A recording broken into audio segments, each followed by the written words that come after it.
Greetings, nerds. This is Seated Nerd. I'm your host, Sarah Belmont, and with me, as always, is our Mr. Producer, Will Polk. How are you doing tonight, Will? Doing very well, Sarah. I just to go ahead and put the word out there as we were like talking in the pre-show. Yes, this is a spoiler podcast, so you've been warned. Right. This is a spoiler podcast because we watch things and then for some odd reason we like to record us talking about what we've watched. So of course we have to spoil. The assumption is that other people have watched it. Now, what is not appreciated is when other people go on social media or YouTube and they think they're supporting the show by alluding, or not even alluding, outright saying things or direct messaging you what actually happens to characters who in House of Dragon, like Will and I are all in, people. Yeah. You're all in. Do not freaking spoil this. Yep. Don't do it. Yeah, well, neither one of us have read the books, so don't spoil things. Even if you've read the books, and if you want to help us out by saying, "Oh yeah, in the episode that just aired this past week, there's a change." They changed things. Like for example, what happened to to XYZ character. Fine, but don't say what's going to happen in the future. No. We want to experience it for the first time when we see it on the TV. But enough of a rant, because speaking of spoiler alerts, I have one that dropped today. Right. Yeah. I got upset today because I was on YouTube and I saw a thumbnail, and people who make thumbnails, be more smart. Like, just be smarter about it. Because even if you're doing a spoiler thing, like a spoiler podcast or anything, based on the images you put in that thumbnail, things will be spoiled for people who have not, they're not clicking on your video. Yeah. But yeah, you are basically telling them what you're spoiling. So just cut that out. Yeah. And that, I guess I will step off my soapbox, but yeah, you're right. We did get something else now. So for those of you who don't want to know anything about Black Adam or the DCU, I suggest fast forwarding the next maybe 10 minutes, 10 to 5 minutes of discussion, because we are going to talk about a major spoiler, because frankly, I don't care about Black Adam spoilers. I do care about House of Dragon spoilers though. Yeah. Very much.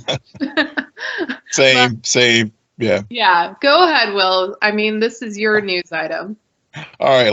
Last warning. So here we go. So this morning I clicked on Twitter, as I always do, and saw Henry Cavill trending.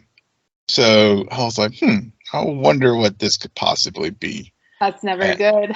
That's never good. Yeah. Usually when someone's name is trending, sometimes it's not for a good reason. But this one was because there was a fan screening. Rumor has it, in Mexico. And this is all a rumor. None of the trades have confirmed this at all. Mm-hmm. But at the fan screening, there is a post-credit scene with Henry Cavill as Superman in his classic Man of Steel suit. Apparently, the suit has been lightened a little bit, but it's the classic Man of Steel suit with John Williams' score from the 1978 Superman, not Hans Zimmer's score, being confronted. Superman and Amanda Waller are confronting Black Adam in this post-credit screen. So that was the big thing. That was the big rumor for today. Again, none of the Hollywood Reporter, Deadline, Variety, none of those folks have confirmed it. I did read an article in the Direct, which has a mix of both rumor and confirmed stuff that did share this story as well. I also saw where Dwayne Johnson, The Rock, had pushed for Superman to be in Black Adam, and of course, The Rock, being the bankable star that he is, and that this has been a passion project of his for as long as we've all been alive. really push for that. So apparently, if this rumor is true, we will see the Man of Steel in Black Adam. For about like 30 seconds. And Yeah. then it'll take another decade for Black Adam 2 to get made because it took over a decade for Black Adam 1 to get made. And then we'll see him for maybe a minute because, correct me if I'm wrong, but the true like hero villain dynamic is between Black Adam and Shazam, correct? That's correct. Yeah. So I get it, but it's kind of annoying the more I think about this, where it's like, why are we so like, let Henry Cavill go. Let him go, people. Why are we wanting people who we love, actors who we love, want to stay in this universe that is crumbling around them? I mean, remember when everyone was so excited about Michael Keaton coming back to the Flash movie? Oh my God. So I'm just and Ben Affleck, and showing up with the photo of Jason Momoa for Aquaman. So I mean, it's I mean, I was funny. I was watching John Campia today. He happened to talk about this story, and he had noted, again, spoiler alert if you're still with us. If you haven't seen DC Super Pets, which actually I almost watched the other night, but I was tired, so I did not start it. But apparently there is a scene with Black Adam and Superman, and as a part of the, I think, end credits in DC Super Pets. So so there's things out there, and of course we all remember how Deadline did put out the rumor that Henry Cavill was going to show up as part of the Black Adam DC set at San Diego Comic-Con this summer, and then of course that did not happen, and so there was a lot of disappointment on that. So I mean, there's been a lot of smoke on this, and to be fair, I mean, Superman did, even though it wasn't Henry Cavill, but at least from chest down, did appear in Shazam. So there's Superman's been around. It's just obviously Henry hasn't been around. So so we'll see how it's not gonna make me rush out to see it any sooner, but I'll still watch the film, but it's not gonna make me like, oh, I gotta go see it opening weekend now to confirm this rumor. I mean, if the rumor is true, we'll all know about it opening weekend.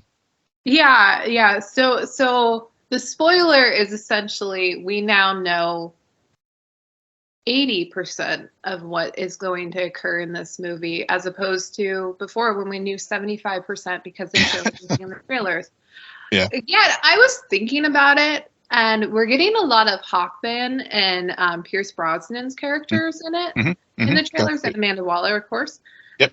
But there's a few other characters in the Justice League that we're not seeing.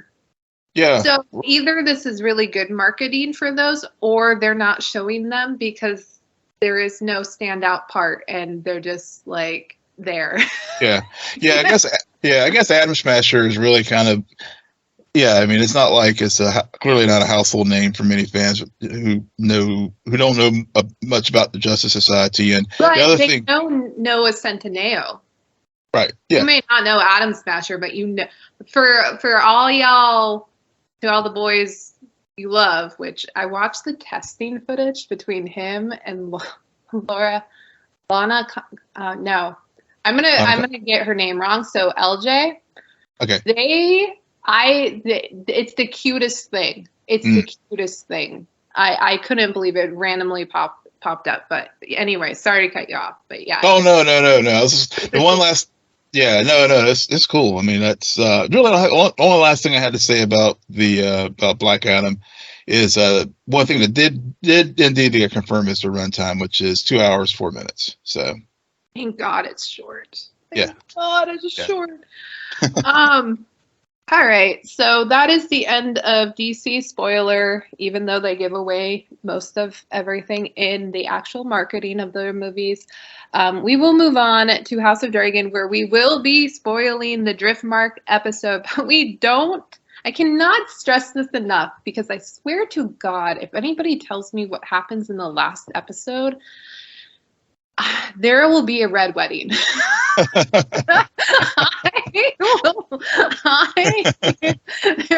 eye for a freaking eye. Yeah. No, Stay man. your head. Yeah. No Damon stepping in, right? So, Driftmark, this episode had a lot of the elements that I think I was lacking from last week's episode, where you refer to the slow burn all the time in terms of seasons. This episode was a slow burn of tension, just building and building in the most unnerving way. And I was thinking why it was so unnerving. And it's because the real violence in the episode occurs between children. And we're starting to see how the parents' issues are corrupting them and their relationships.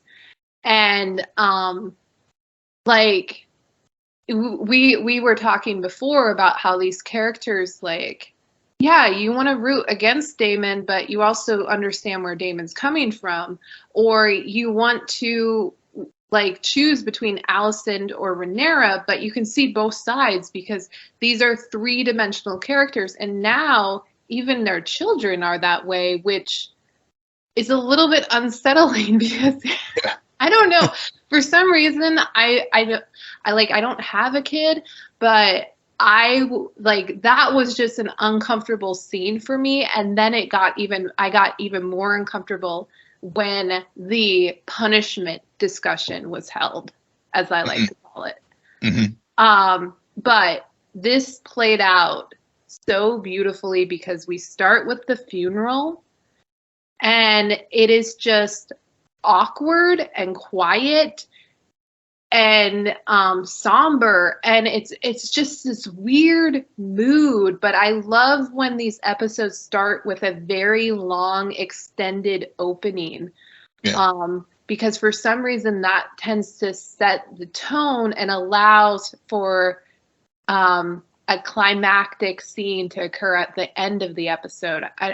For me, that just is a satisfying arc for a single hour of television. But what are your thoughts, Will? Yeah, very similar thoughts. The beginning episode of the episode with the funeral, I was really like, what's going on here? And it was all the you had all the key players there. And the like you said, the awkwardness, but even with all the awkwardness, the posturing that was going on as well, because you had Corlys, it's a Valerian funeral, so it's just the Valerian house. Valerian is of the sea, so it's different from House Targaryen, where the dragon burns the fire. Here, it's a burial at sea. You had the establishing shot of Otto returning, and he's the hand again. I mean, they didn't need any exposition. It was just like, we'll just have that one moment of Otto just adjusting his cloak and seeing the badge of office, right. and you're like, okay, we see he's back in the fold. Damon's demeanor throughout the whole the experience, because and even like Matt Smith talked about the pivotal scene at the end of the episode about Damon leaning, but even at the funeral he was also sometimes leaning on the wall there as far as the overlook, and just sort of looking at the audience at the funeral. And and he had that laugh when I think the priest blood sticks together. Yeah, at that moment, and it was like that laugh had so many levels to it. As far as like the absurdity of the moment, the absurdity of all the posturing that is going on, because I think on some level he had feelings for Lena. I mean, clearly more so than his first wife, but it wasn't like it wasn't like that passion that he has for the crown or the Iron Throne or Rhaenyra. So well, they were happy enough. Yeah, they made it work. They made it work. Made it work. You love and you lose, and I think what we saw in Daemon at the start of the episode was just someone who has lost a lot, and now what does he do? Like, where does he? I think he was lost in both this episode and last week's episode, but in very different ways.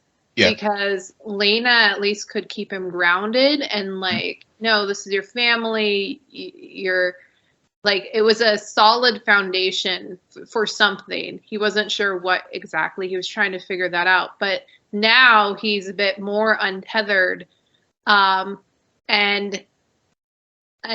unfortunately, the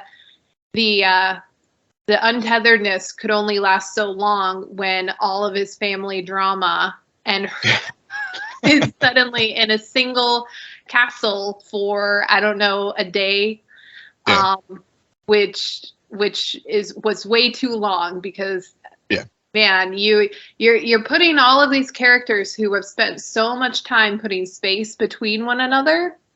Now they're all having to be in one place for a mourning period, and suddenly the mourning period lasts for maybe the length of her coffin going into the sea. Yeah. And then politics happens. Yep. And lines are certainly drawn. But to go back to what you're saying about Corlys, I liked his Corlys. I really like him and his wife are always really interesting to me because I can tell they love each other. They have like great respect for one another, but they are always fighting about the same issue every time we see them. And what I found more interesting than their one-on-one conversation about, well, now we should, like, when she comes in, is like, okay, so we need to give Driftmark to the actual heirs, the biological heirs. I liked his conversation with his quote unquote grandson, where he was talking about like Driftmark and this is your birthright. And then the kid, like, he ain't stupid. And he just said, well, I don't want it because if I have it, then that means y'all are dead.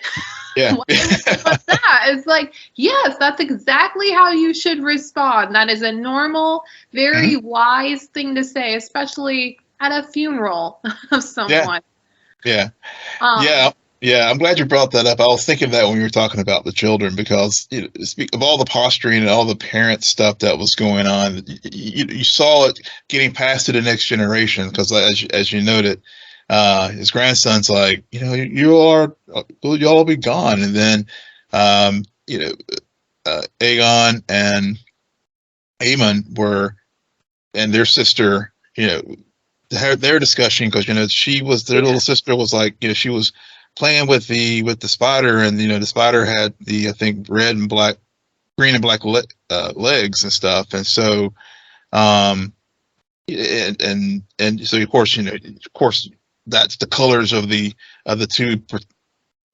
two families, and then they're having that conversation about, I'm gonna do the whole duty thing again, and like she's betrothed to one of the brothers, and then of course the awkwardness of Rhaenyra's. Well, is she betrothed, or that hasn't happened, right? Or I don't think. Well, I think was she betrothed to the oldest, because it's Aemon and Aegon. I didn't think that they did it.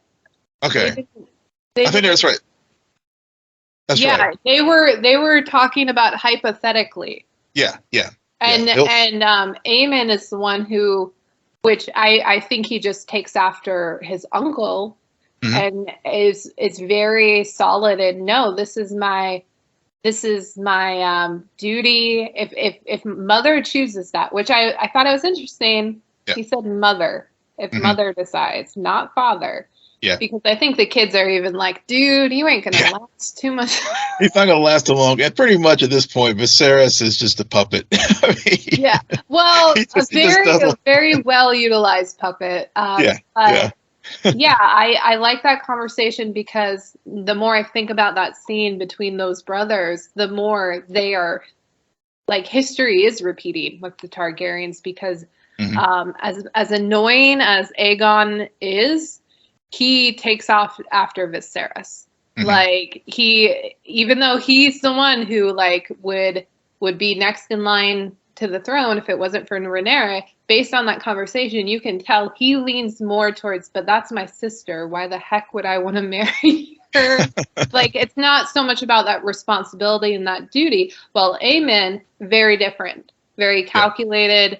Already you can tell, and I think they did that again to allude to the events that occur later on in this episode, but I think he takes after Daemon. So you see these two brothers. The new generation of the Targaryens reflect the previous ones, and we've seen how well that brotherly relationship has worked out. Yeah, that was another thing too. Like how Viserys. I'm glad you brought that up because Viserys still, after all of what has transpired, is still trying to. Maybe because he is in his twilight years and he knows the end is a lot closer to come, and he's just still trying to reach out to Daemon and repair that relationship, and maybe it's because he does in some he maybe does feel like alone because even though he's reinstated Otto in his position, he did have a moment of clarity where he saw where Otto and Alicent maneuvered to get to this place of power, and so it was kind of like, this is my my days are numbered, Damon. Let's just for whatever time I have left on this in Westeros, let's make things right for us. Right. His days are numbered, and Rhaenyra's days, well, we don't know. Right, exactly. Yeah, we do not know that she also she didn't say anything, I don't think, really at all during that whole scene, but she gave a lot of looks. A lot of looks at people. Yeah. Especially her uncle. And we knew that they were gonna like kiss, but I was not expecting them to actually have sex. Was not expecting that.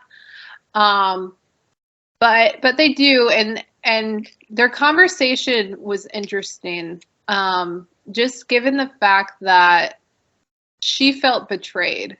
And so what? It's been over 10 years since the events of the Green Wedding, as fans have referred to it as. And that is arguably the last time she saw him, even though they were both married to a set of twins. So I don't know. It was just interesting where through this awkward tension of the funeral and all of the whispering and the events of the previous episode, you can tell that Rhaenyra was also feeling like, I need a lifeboat here. My boat is sinking. I am losing allies. I didn't think this through, but now I have these 3 boys to protect, and I can't do that without being reasserting myself as the true heir and like solidifying that. So instead of it being Daemon who tries to persuade her, it's about her trying to convince him that they should get married. Yeah. And strengthen their stronghold as strengthen their line of succession and all of that, which does end up happening. But that's just Rhaenyra's side. Like, there's also this brewing tension with Alicent. Yeah. Yeah. Yeah. Your turn, Will. Yeah. No, it's fine. I was letting you finish your thought. Yeah. As we transition out of the funeral, and of course there was Lenore, mourning his sister in the sea, and then Corliss's tipping of, like, again, tipping his hand with everybody knows what's going on here. Whenever he tells Sir Quirrell to go retrieve your patron, and then which does, and then we do get a couple other things that happen as far as like as you noted earlier, the conversation between that evening between Corlys and Rhys, and the very, like, thinking about when to the issue of solidifying bonds and stuff. The whole conversation about, people will remember, they won't remember blood, but they'll remember name. Mm-hmm. And then you do jump to the scene on the beach, and Daemon and Rhaenyra, basically realizing that same thing. It's like, we've got to solidify our bond here, and we got to solidify the Targaryen name, because all these elements are coming to a head, as far as the Greens turning and forcing the hand on the blacks. Mm-hmm. And it's very interesting, because whenever Daemon and Rhaenyra had to run through town years ago, and they referenced that conversation, and Daemon references, like, look, you were a child at the time, and now she's a woman, and also thinking back to the Green Wedding, when they did have that moment right before all hell broke loose, when Sir Christian, like, beat the hell out of Joffrey, that they were finally, those moments were always there. So it was just a matter of time for the timing to work out for them to, like, get together. And now here, now it was really a matter of just opportunity, and the opportunity now has presented itself. Yeah. So, and then of course further on in the episode, we learned more opportunities present themselves for Daemon and Rhaenyra. But but they consummated their relationship, and so we, as many people were like, the ick factor of uncle and niece getting together, they did, and but there was a lot going on that night, because we have Aegon, like, yeah. So just on that note, before we get into Black vs. Green showdown, let's skip forward and talk about the last barrier they had to remove, because just when you think the episode is over, it is that plan of, like, no, we need to get married. I'm outnumbered here. I have no strength from Rhaenyra's perspective. Mm-hmm. And the last person she has, like, the last thing standing in her way is she's still married. Yeah. Neither of them want to be married to each other. Yeah. So they do a fake out, the producers, and they say, okay, we're gonna make it look like Daemon is killing Laenor, or having him killed, but it's all a plan to just have him disappear. Which while it was happening, I was thinking, I'm like, Rhaenyra and him just had a really good conversation. Yeah. Why did they go this extreme? Like, this is weird to me. Mm-hmm. But that last shot, when you see that he's rowing the boat, you're like, got it. Yep. Yeah. I don't know if this is going to work out, though. The way they were talking about, oh, yeah, we just need to have him die, and then our enemies will fear what we are capable of. I'm like, yeah. No. Yeah. It's just like, I don't, like, part of it is political favor with the people, and you two are uncle and niece, and I mean, pretty compelling evidence that you had a hand in the murder of her husband. So I don't know if this is gonna like good publicity. No, no. I didn't think that went quite all the way through. Yeah. And also, because also like, because Corliss and her aunt had just lost their one child. Seriously. And then all of the kingdom is going to suspect that Damon killed Another son, the remaining child. How could this possibly go well? I mean, and especially given that, I mean, Corliss is, clearly, again, goes back to the speech. For him, it's all about legacy. So I guess for him, maybe if that drive of legacy will override the fact that, and on top of having these bastard kids, now I have, the murder, the facilitator of the murder of my son in as the possible heir to the throne, as part of the, lineage to the throne, line to the throne. Yeah. It's just like they didn't think all this way through now. But I think given what Corliss said, and especially given, as you noted, their relationship is one of the few relationships on this show that seems to be the most genuine and has general love and respect for one another. Yeah. So, but then, I do think about that scene, how she cast his hand away whenever they were sitting there talking that night. Well, grief often And leads grief. to divorce. Yeah. So there's that element to it. But I think at the end of the day, I think they will still continue to back Rhaenyra because, going back to the very beginning of this show, I mean, Otto and Corliss did not like each other. And Corliss saw what was going on with Otto. So I think that will trump whatever other feelings that he may have. Yeah. Maybe we will see.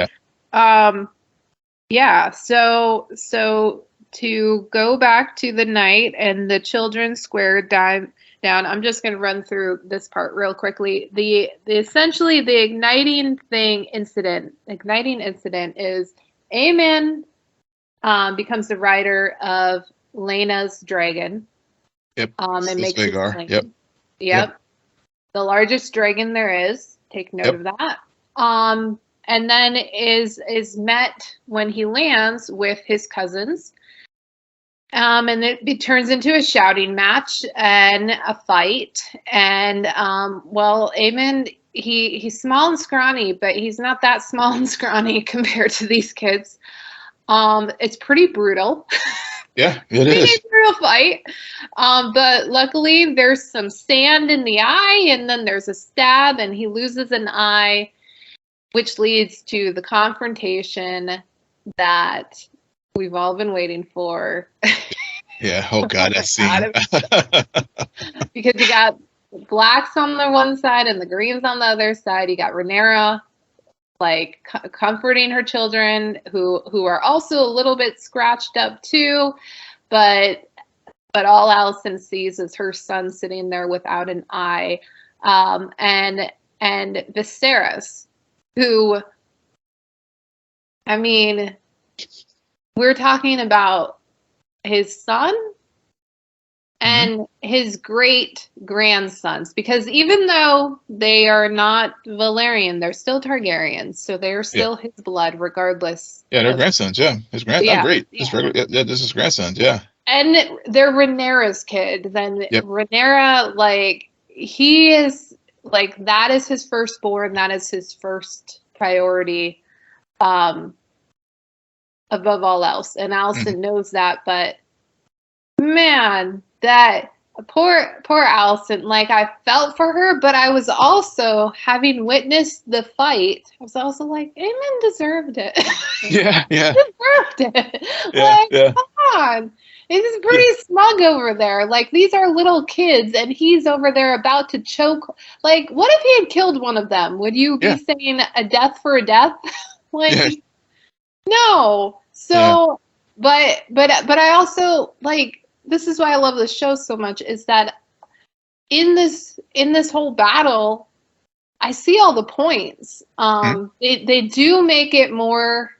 They make it more, and just because of the way the fight went down, you know that really the kids shouldn't be punished too extreme. But she goes for the eye. Rhaenyra protects them, and I don't know if people were confused by this, but to me it was very obvious. Daemon, he was a spectator during this whole conversation. Yep. The only reason why he stopped Sir Cole is because he wanted Rhaenyra and Alicent to come face to face like that. He wanted that to happen. And for this to fully play out with no interference. So I think a lot of people who were holding people back during that, it was about like, no, you got the queen on one side of this, you have the heir to the throne on the other. You can't touch either one of them. So yeah. plus, and I'll just say that based on the times, like we're also talking about two women, and men should not get involved with women fighting like that. So, especially if it's physical, but it leads to some bloodshed, and Rhaenyra says to her, finally, they get to see who you really are. What did you make of that moment, Will? Oh, there's a couple things about that moment. So one, I have to go back to the funeral and bring in Viserys again, because to your point, he, at the end of the day, he was, it was kind of telegraphed in the sense that he's always going to side with Rhaenyra. And, for a couple of things. One, way back at the beginning of the episode, at the funeral, whenever he did retire at the end of the day, as he was saying goodnight and saying his goodbyes, he called Alicent Emma. Yep. And so, so again, that sort of set the stage for like, when we get to the end there, whenever Alicent was demanding an eye for an eye, literally. Truly. Yeah, he, and when he was like, I'm sick of this. Y'all just need to just chill the fuck out and let's just be done with all this nonsense. And she kept pushing and kept pushing. He's like, no. Again, Rhaenyra is the heir to the throne, and also she is the only survivor of my first wife, my first love, and Alicent is just basically a vessel. And as far as what you really are, again, this goes back to and this is how I love how the show just ties all these threads together, because it goes back to the thread of Otto and then Alicent. Maybe at the beginning was, and then maybe she wasn't fully aware because of her naivety or whatever, of being manipulated by Otto to when Emma died to. No, she knew that. Yeah, true. Yeah, she knew what she was doing. She knew that, but I think what you're getting at is what we were talking about last week with when she realizes what Lord Strong did for her, and how she technically was the mastermind behind that whole plan to kill those people, and she looked distraught. In my opinion, she looked distraught at the end of this episode, because I think what Rhaenyra was really saying was, like, you realize now that, like, not only they can see who you are, but this is you. This is what this position and this power and this duty and this grudge has done to you. And you've now become the villain in Rhaenyra's story. And I think, like, this is one step further to her looking in the mirror and seeing that, where she can stand behind, like, I was protecting my son and all of that, but I mean, an eye for an eye. But at the end of the day, all Alicent sees now when she looks at Rhaenyra is the person who will likely kill my sons when she gets power. Yeah. So, Yeah, because that goes back to last week's episode. You're right, yeah. because she talks about that. Yeah. Right. That's all Otto and them are telling her. And so again, it's feeding into this distrust and leading to this destruction between these two girls who at the very beginning were the best of friends and allies. Yeah, and at the end of the day, and I guess at the end of the day, I guess Rhaenyra feels, because even though Allison thinks she was the one that was betrayed because of the incident with Circle and Damon from before, without that Rhaenyra lied to her, but actually, this whole thing predates it, because Rhaenyra feels like you stabbed me in the back first by like marrying my father. Yeah, it's a fair point. Like you guys your father was already pulling that string long before I ever did. So it's really it was just a solid episode all around. With just the right amount of tension and pace. I still don't think this plan is going to work out successfully. But whatever. Yeah. But yeah, full steam ahead for the next few episodes. I'm so it's hard to it's hard to believe we're almost like only have 3 left. It is, but it isn't. Yeah. I mean, but I don't want it to end. Just like because they're not even going to start filming season 2 until next year.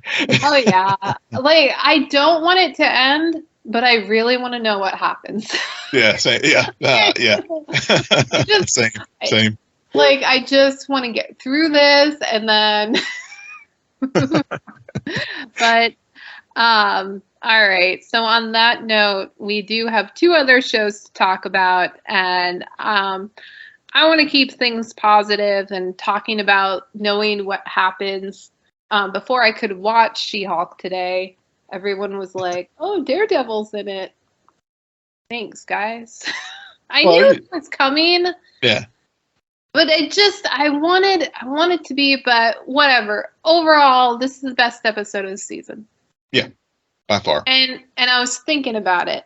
I was thinking about all of our conversations we've had over the last 8 weeks about She-Hulk and how it started off so strong, and the highs and lows of the season. And She-Hulk is mirroring what happened to Hulk in the Avengers series. Hear me out, guys.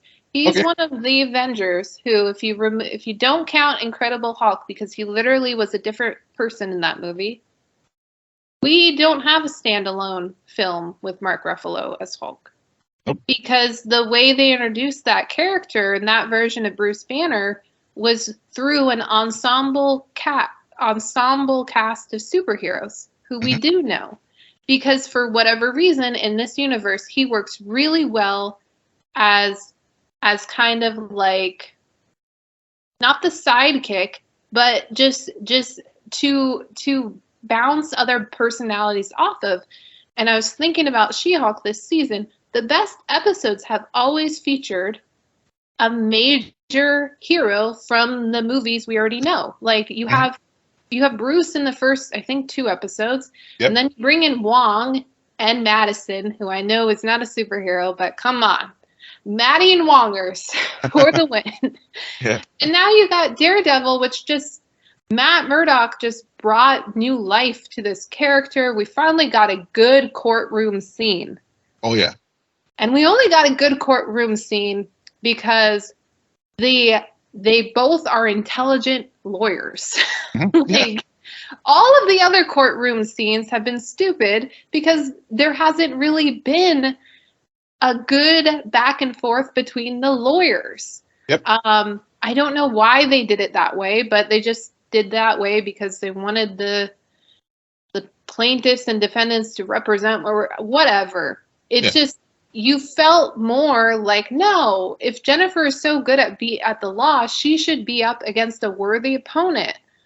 Like I prefer that scene more than the actual showdown between Daredevil and She-Hulk. I did too. Yeah. So, overall, and I'm also like, Charlie Cox is so good as Daredevil. I just love him. And yeah, I mean, Will, you haven't watched Daredevil, but what did you think of this episode and Charlie Cox's version of Daredevil? I messaged you earlier today. Where has this been? Technically, he's been in New York City. Yeah, I know, but just generally, like, you're right. I mean, I can't say it much better than you, how you summed it up. I mean, this show does work better as when she has a strong supporting character to play off of, and also I think it was just a balance. I mean, what we've talked about. I mean, there were the laugh out loud moments in this episode. I mean, the walk of shame. I mean, Love it. That was awesome. And not only that, but just and I think they were just more related. The things, we went on and on with her about this, the self confidence and and other things, and I'm glad, even though it was a dog of an episode, the retreat, they closed that arc, and then now she is moving forward with her life. But having the strong character, like for example, Matt pointing out to her that she has a unique ability with both hats to make a positive impact.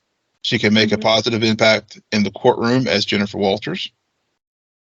When when the law works to our benefit, or when the law fails to do what it's supposed to do, she can do it as a superhero as She-Hulk. Right. And so, to your point about Banner, I mean, it was the same, what he was trying, I think he was trying to tell her way back at the beginning whenever he was training her, but Matt just did a so much better job of like really bringing that into focus. Yeah. And so this episode, yeah, I mean, even things like little small details, like the bar being named Legal Ease, I was just like, that, and also the fourth wall breaking. I mean, this was like 100 out of 100 fourth wall breaking this episode, where it really did work, and it worked how it should. Yeah, it also, I think it was just really at the end where we didn't just get a fourth wall, but we had an extended good 5-minute scene with her breaking the fourth wall, kind of reminding us, oh, we still have to go to the gala, which likely will lead to something happening. We'll see if it's a surprise, or she'll just get fridged. Yeah. I was like, that's a great line. Yeah. Which, I mean, to go back to your point about this episode was just very well balanced. Not only did it have the comedic moments, the right character interaction, but also it ended very poignantly.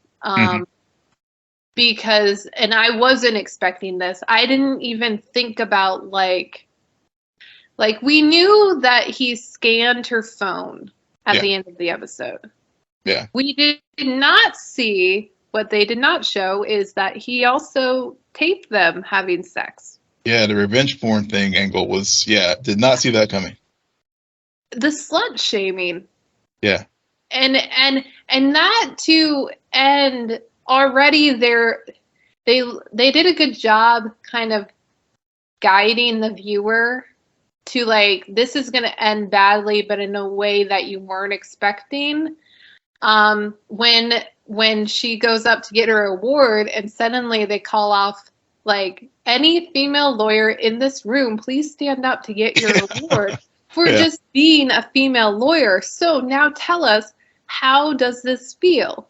Mm-hmm. And that moment reminded me, and I don't know if I talked about this show last week or not, but Netflix has a show called Partner Track. No, you didn't. So I watched it a few weeks ago.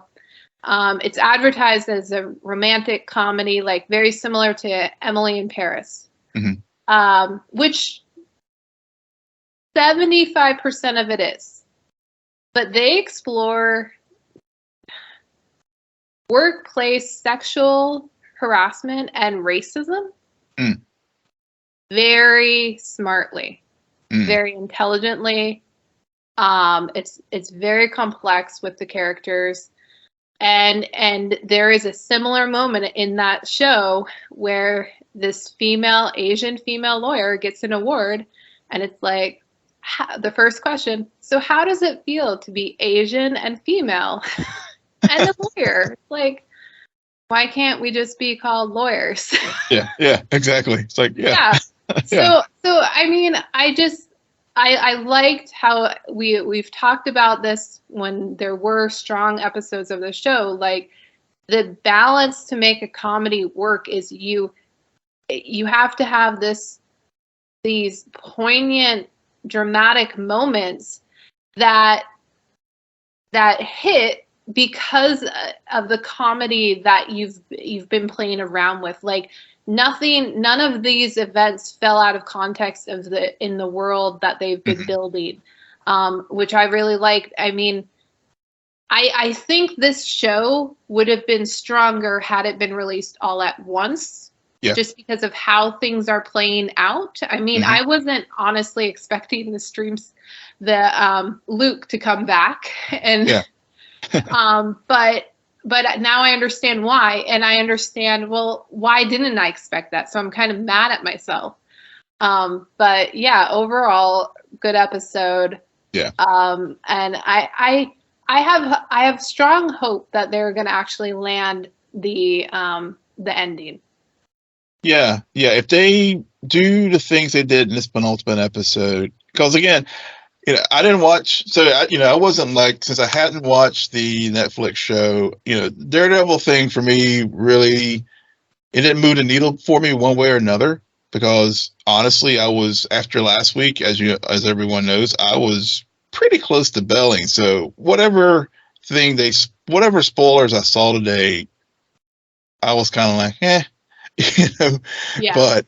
but the real big thing that I did not get spoiled on was the ending, and I'm so glad now that I did not get spoiled by the ending, because that, to me, that was really the real one of the things that, going back to the beginning of the series, what she talked to Bruce about was remaining in control. I'm a woman. She basically is like, look, as a woman, I'm dealing with all these, all the misogyny, etc., every single day. I don't lose control. But the thing that happened to her and the violation that happened to her is what did ultimately push her over that edge. And anybody in that situation would have gotten pushed over the edge.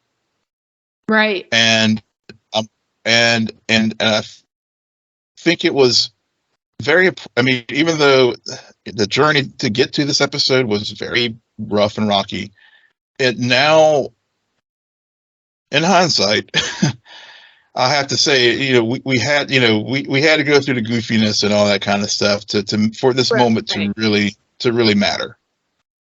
Right. And have the right stakes. Which is good and bad, because you don't want to, like, oh man, I just hope it gets better. Just a week after week. You don't want to get to that point, but at the same time, it's like, man, I might end up rewatching this all at once, just seeing how that works. Yeah. Like, there's a rewatchability to that. But yeah. All right. Well, on that note, we are going to talk about the latest episode of Andor. I like this episode. I thought this is solid.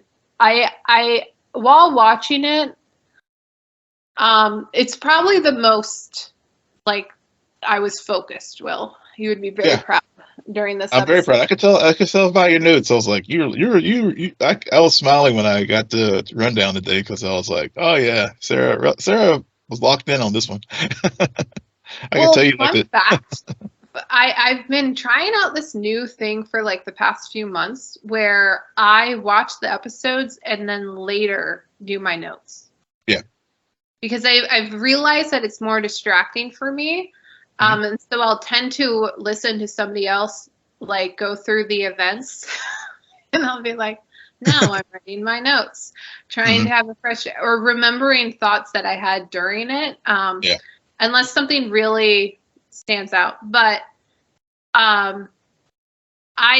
this episode, I was not expecting for us to get this episode because to me, like we talked before, the first 3 episodes, that's one episode that they, for some weird reason, decided to chop up but drop all at once. And it sounds like last week's episode, this week, and next week's 3-episode arc with this big raid. And hopefully, I don't know how much more I can take of this building this big moment. I'm like, okay, it's there. The raid's happening next week. Yeah. Right. Yeah. Right. But I think it was impactful and important because we just met all of these characters. And in the woods, I'm talking about Cassian and his crew and the rebels. And so this episode allowed us to understand them more because clearly 1 or 2 of them is going to die next week. And so I have to be invested in them emotionally and their cause and everything. So I liked that, but I also like the balance of it's not just about their motivations or the tension there, but Luthen.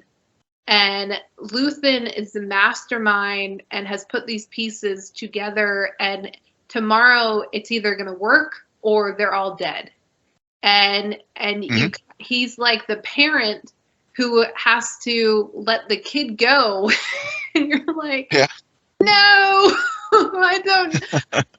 And also it was interesting to hear him talk about the gamble he's kind of taken with Cassian, which previously it seemed like he knew exactly what he was doing, but now that uncertainty. But again, of course there's uncertainty because he can only protect so many people. Right. And then we get more with Mothma, but my favorite character, Mr. Cyril Crown, he's my favorite character because he's the only character in Star Wars that I know has some serious mommy issues. And I like that because I'm tired of the father issues in Star Wars. Yeah. True. I mean, I know Kylo had some issues with Leia, but come on. He had more issues with Han. He literally killed Han. Spoiler. So I like that Cassian still there's something about him where again I'm finding I like more of the characters around him or I find them more interesting than Cassian himself. Like I'm more interested to understand how did Luthen ever find out about him? What was his original intention? Where is Luthen and Cassian going as opposed to where's Cassian going? Maybe that's because I already know what happens at the end of Cassian's story in the far future. But I don't know. It's just, it's not, and this is nothing to do with the actor. I think he's doing a good job. I don't know. It's, I think when you say that, I'm thinking more and more now because that's the intention. It's, yes, the show's named Andor. Yes, it is, to borrow from She-Hulk. It is my show. But at the end of the day, as we were just talking with She-Hulk, what made this episode really stand out was, as you just said, learning about Skeen, learning about the kid, the true believer, learning about all the other characters around him, because since as you noted, we know his end game with what happens to him in Rogue One. So I think all these experiences and all these other members of the rebellion that he is encountering and learning these lessons about it.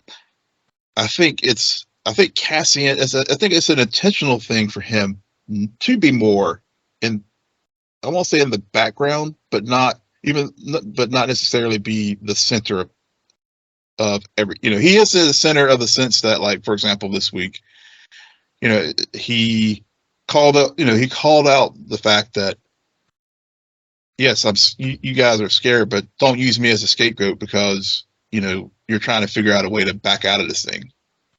Yeah. But I think you're right. It's intentional for him. He's the pawn. Yeah.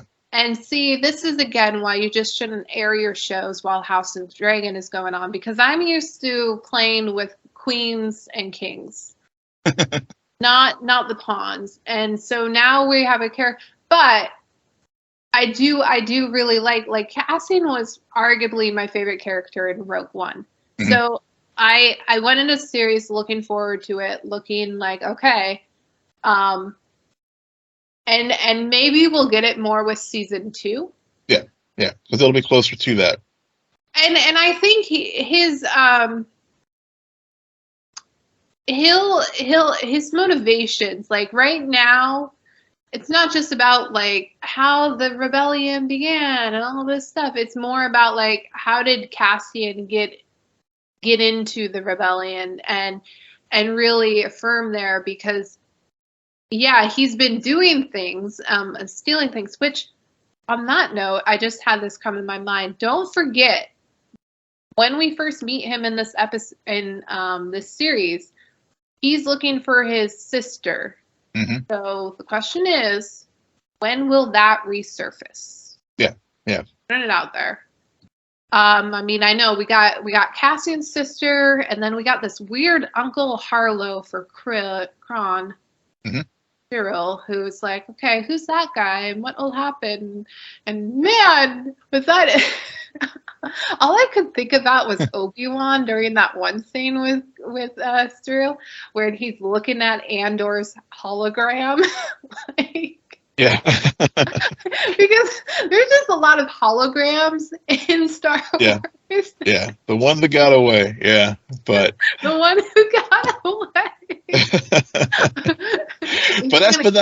I love it. Yeah. But that's going to lead, but to your point, I mean, with Cyril, I mean, we keep wondering when he and Dedra is going to, when are they going to meet in Coruscant, because she's obsessed. I love the way they're, like we were talking too, like with the Imperial Security Bureau and the bureaucracy and putting the puzzle pieces together, because she's like, Lieutenant Blevin is back on Ferrex and like setting up his little fiefdom there, as far as setting up a regional office and building his, getting his little soldiers in place. And and then she's like back on Coruscant, like seeing how all these movements are like going on. And like, of course they did all the name drops of all the planets in the Star Wars universe that we will ultimately, we'll see down the road, Jakku and others, Kessel, tie back into Han Solo, just reminding you, yes, this is still Star Wars. And she and her partner there at the office and popping pills and trying to put together that puzzle, and then we have Mon Mothma and her struggles as rebellion. I mean, one of the things that one of the lines that stood out to me was like, everyone's dealing with their own rebellion and their motivations and stuff. And I think that's what made this episode so rich for me, was all these different motivations driving these people to like do whatever thing that they're focused on.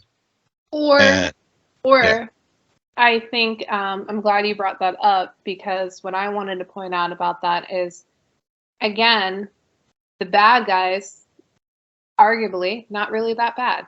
Mm-hmm. I mean, if you told me, like, again, he's my favorite character, so I'm gonna say it, Cyril is the lead of this show, then suddenly, Andor is rightfully so. I mean, the guy had to go back and move in with mommy. Yeah. Okay.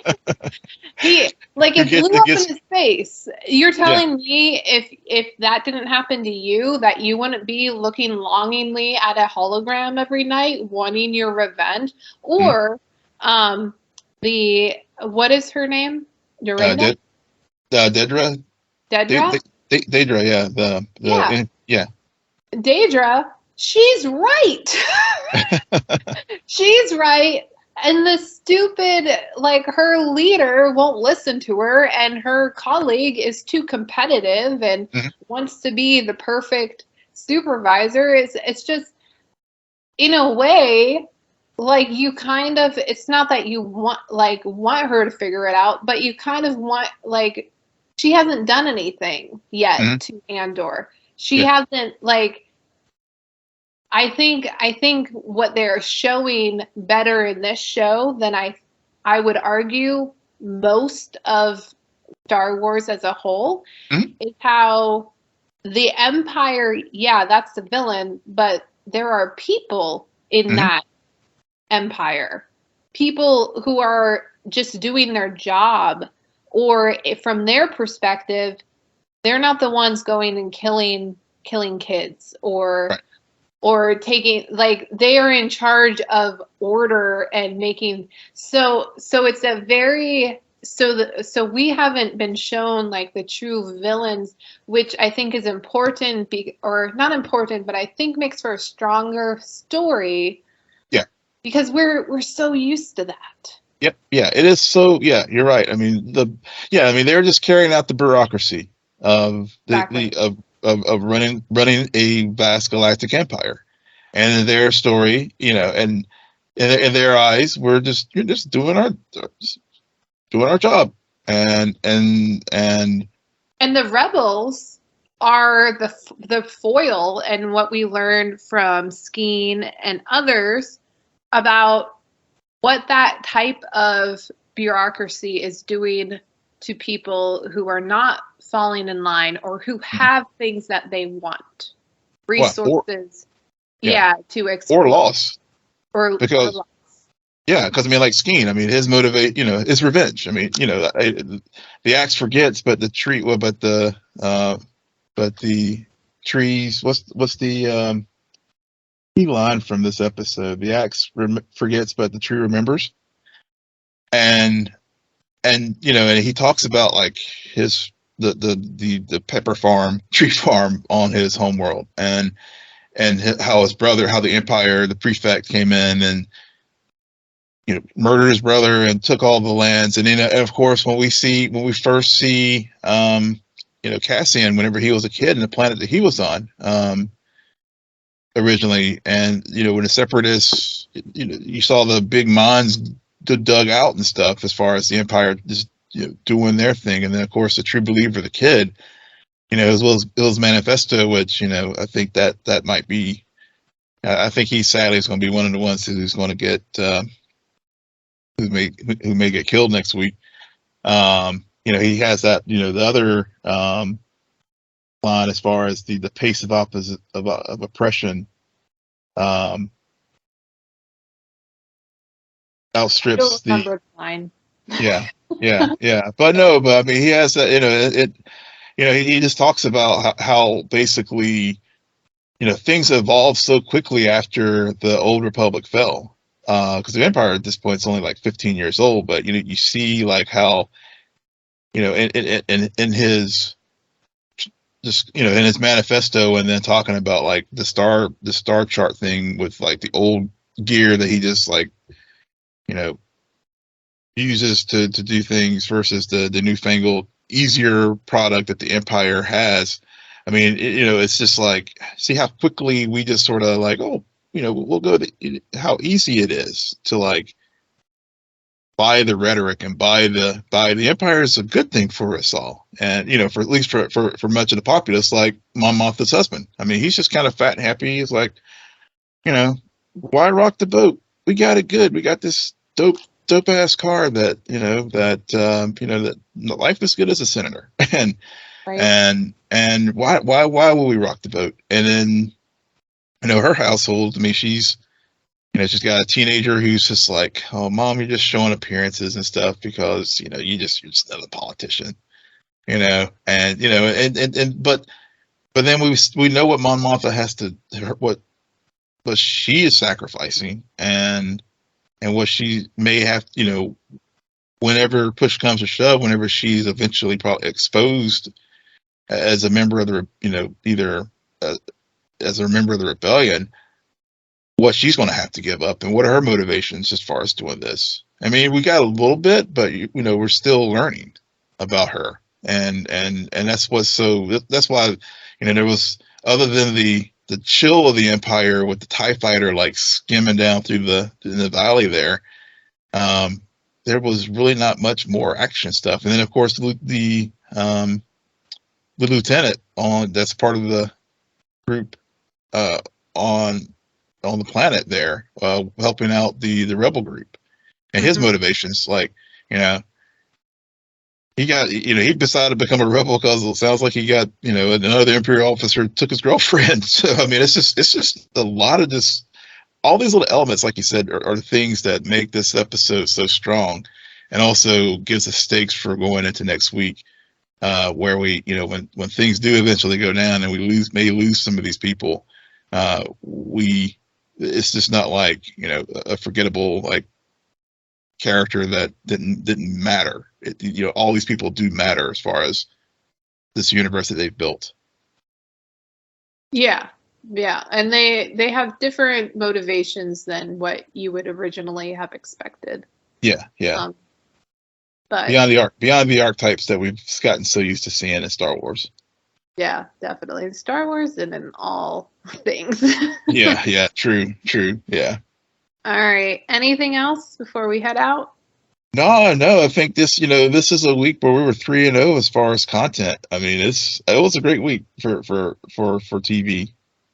Yes, and on that note, listeners, hey, I don't know if we will ever go back to Middle Earth. I'm just gonna be honest. Like, you guys have to actually, I don't know, send us a message, and by us I mean Will, but just let us know if you're watching Rings of Power and if we should go back. Because originally our plan was to set up some rotation, but y'all, hopefully you listened to last time we covered Rings of Power. I was checked out. If Will gets checked out, which he was, it's not good.